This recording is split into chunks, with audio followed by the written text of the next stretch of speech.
నమస్తే. శ్రీ గురుభ్యో నమ. శ్రీమాత్రే నమ. ఆదిత్యాయ చ సోమాయ మంగళాయ బుధాయ గురు శుక్ర శనిభ్యే రాహవే కేతవే నమ. 2025 జనవరి మాసానికి మాస ఫలితాలు. 2025 జనవరి అనగానే అందరికీ ఒక ఆలోచన ఏంటంటే ఈ సంవత్సరం ఎలా ఉంటుంది అని. నిజానికి అందరికీ కూడా ఆంగ్ల నూతన సంవత్సర శుభాకాంక్షలు. జనవరిలో మరి కొత్తగా మనకేం మార్పు ఉంటుంది ఏంటి అంటే, నిజానికి మన సనాతన ధర్మంలో ఉన్న శాస్త్రీయతలో మనం ఎప్పుడు కూడా సంవత్సర ఫలితాలు అనేవి తెలుసుకునేటప్పుడు ముఖ్యంగా ఉగాది నుండి ఉగాది వరకే మనం తెలుసుకుంటాం. కానీ ఇది మన కన్వీనియన్స్ కోసం పెట్టుకున్నటువంటి గ్రెగేరియన్ క్యాలెండర్ ప్రకారంగా కొత్త సంవత్సరం ఆంగ్లేయులు ప్రపంచవ్యాప్తము ఇదంతా ఒకటి సిద్ధాంతం ఉంది కాబట్టి ఆంగ్ల నూతన సంవత్సరం అని చెప్తున్నాం.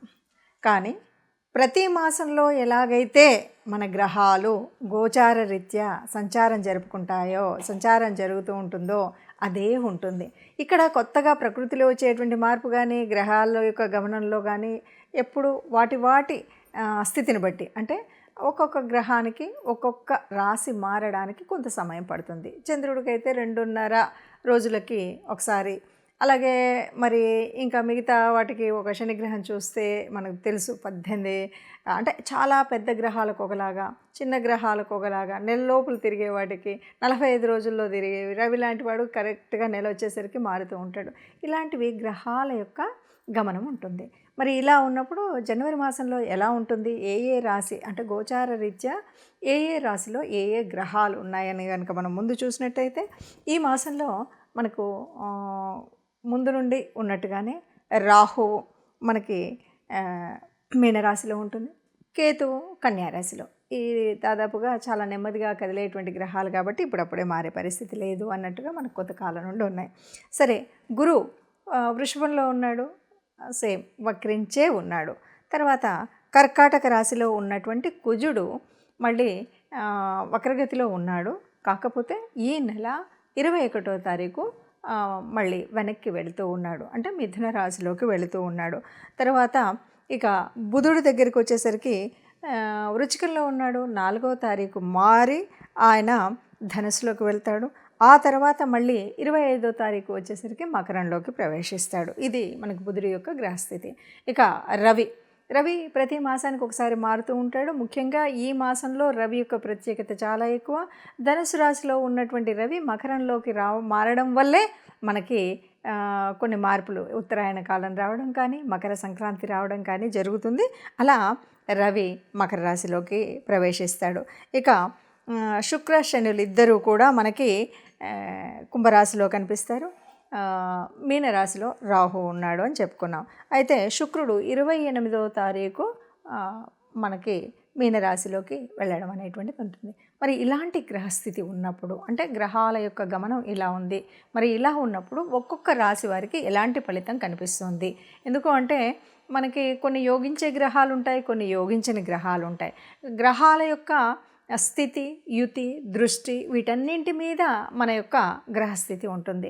ఏ మాసానికైనా, ఏ పక్షానికైనా, వారానికైనా దినఫలాల వరకు చూసుకున్నప్పటికి కూడా ఏ రోజుకు ఆ రోజు మారుతూ ఉంటుంది, ఎప్పటికప్పుడు ఉంటుంది. అలా మారుతున్నప్పటికి కూడా మనం దినఫలాలు చూసుకునే వాళ్ళు ఉంటారు, వారఫలాలు ఇలా చూసుకుంటూ ఉంటాం. దీనికి కారణం ఏమిటి అంటే, ఏదైనా సరే జరగబోయే పరిస్థితులలో వచ్చేటువంటి గ్రహాల మార్పు వల్ల మనకి ఏదైనా అనారోగ్యం, లేకపోతే ఆర్థిక ఇబ్బంది, లేక ఉద్యోగ చలనం ఇలాంటివి ఏవైనా ఉన్నప్పుడు దానికి తగు జాగ్రత్త తీసుకోవడం కోసం, లేదా కొన్నిసార్లు ఆ గ్రహాలని సంతృష్టిపరచడం కోసం మనం చేసేటువంటి గ్రహాల యొక్క పరిహారాలు ఇవి తెలుసుకుంటే గనక మనకు రాబోయే కష్టం నుండి కొంత తగ్గించుకోవడం, లాభం ఉంది అంటే దాని సద్వినియోగం ఎలా చేసుకోవాలి అనేటువంటి విషయాలు తెలుసుకోవడం కోసం మాత్రమే మనం ఎప్పుడూ కూడా ఈ గ్రహాల యొక్క ఫలితాలను, అంటే మాస ఫలితాలు కానీ, వార ఫలితాలు కానీ, పక్ష ఫలితాలు కానీ, దిన ఫలితాలు కానీ తెలుసుకుంటూ ఉంటాం. అందులో భాగంగా మరి 2025 జనవరి మాసానికి మాస ఫలితాలు మనం ముందుగా రాశి వారీగా, అంటే ఒక్కొక్క రాశి 12 రాశులకు ఫలితాలు తెలుసుకుందాం. తదుపరి రాశి తులారాశి. తులారాశి వారికి 2025 జనవరిలో ఎలా ఉంటుంది అంటే, ఇక్కడ మనకు తెలుసు రవి యొక్క స్థితి. రవి తృతీయంలో ఉన్నాడు, మళ్ళీ 15 నుండి మారుతూ ఉన్నాడు. ఇక్కడ గురువు అన్ని విధాల అనుకూలంగా ఉండేటువంటిది సానుకూలత. ఇక మనకు ఈ తులారాశి వారికి కూడా గత కొంతకాలంగా ఏది చేసినా అంత అనుకూలంగా ఉన్నటువంటి పరిస్థితి అయితే లేదు. కానీ ఇప్పుడు ఈ మాసం నుండి అన్నీ కూడా అనుకూలమైనటువంటి మార్పులు కనిపిస్తాయి. మీరు పెట్టేటువంటి పెట్టుబడి కానీ, మీ ఆలోచన కానీ, మీ యొక్క ఏదైనా సరే ఈ పనిలో ఇలా ఉండాలి అనేటువంటి మీ యొక్క సిద్ధాంతపు విలువలు పెరుగుతాయి. అలాగే అనేక గొప్ప అవకాశాలు కూడా వస్తాయి. ఏ పని చేయాలన్నా కూడా దానికి మనకు చాలాసార్లు మన ఆలోచనలు యోజనలు చాలా ఉంటాయి, కానీ అవకాశం రాక ఆగిపోవాల్సి వస్తుంది. కానీ ఇక్కడ తులారాశి వారికి అనేక అవకాశాలు వస్తాయి వాళ్ళు పైకి చెల్లడం కోసం. అట్లాగే శనిదేవుడు యొక్క శని ఎప్పుడు కూడా తులారాశికి చాలా అనుకూలమైనటువంటి కాబట్టి మంచి లాభాలను చేకూర్చే విధంగా ఉంటుంది. ఇక అంటే ఒక రకంగా చెప్పాలంటే ఊహించినటువంటి ఆర్థిక లాభం దొరుకుతుంది. అది ఇంతకుముందు మీరు పెట్టినటువంటి పెట్టుబడి కావచ్చు, ఇప్పుడు పెట్టుబడి పెట్టినటువంటి వ్యాపారాలు కావచ్చు, ఉద్యోగంలో ఉన్నటువంటి స్థితి కావచ్చు, మీరు ఇంతకుముందు ఊహించినటువంటి లాభాలు మాత్రం ఇక్కడ ఉంటాయి. అలాగే ఉద్యోగం ద్వారా మంచి ఆదాయం రావడం. ఆరోగ్యం విషయంలో ఎలా ఉంటుంది కనుక ఆలోచిస్తే మిశ్రమ ఫలితాలని చెప్పొచ్చు.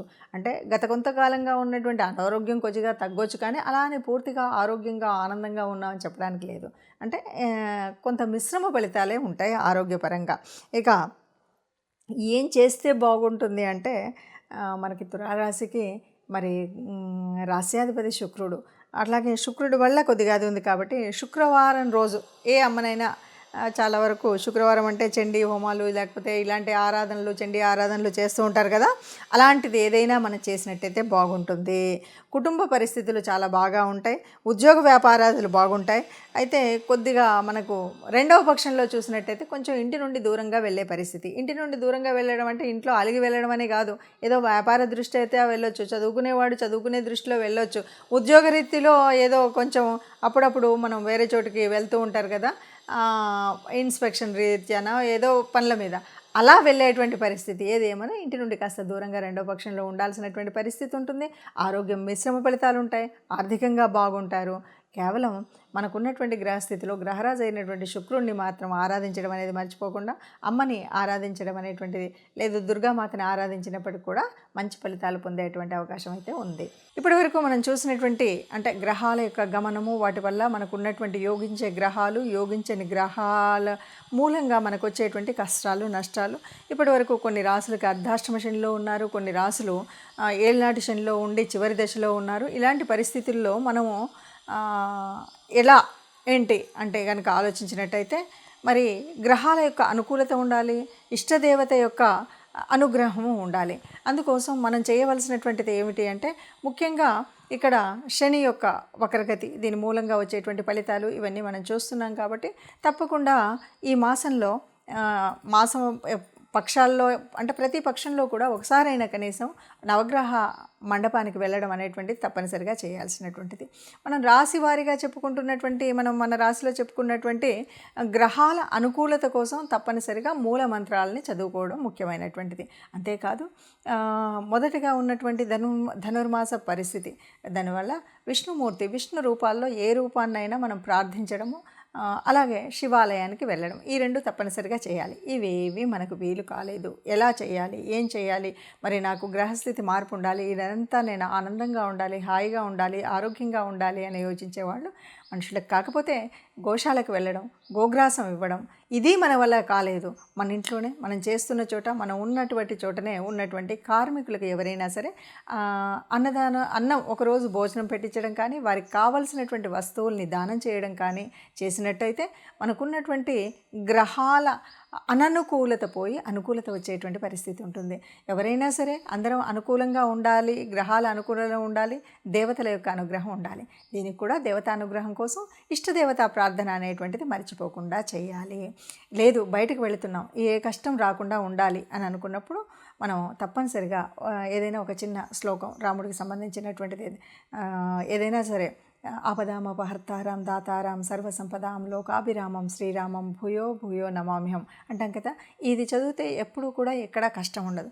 ఇంత పెద్ద శ్లోకం మాకు కష్టం అండి అనుకుంటే కనీసం ఆ అమ్మని తలుచుకోండి, శ్రీమాత్రే నమః అనుకోండి. శ్రీమాత్రే నమః అనుకుంటూ మనం ఏదైనా పని మొదలుపెట్టినా, బయటకు అడుగు పెట్టినా మనం ఇలా చేసినట్టయితే మనకున్నటువంటి కష్టాలన్నీ పోయి అనుకూలమైనటువంటి పరిస్థితిలో అన్ని మాసాల్లాగానే మనం అందంగా మనందరం కూడా ఆనందంగా ఉండాలి, సంతోషంగా ఉండాలి.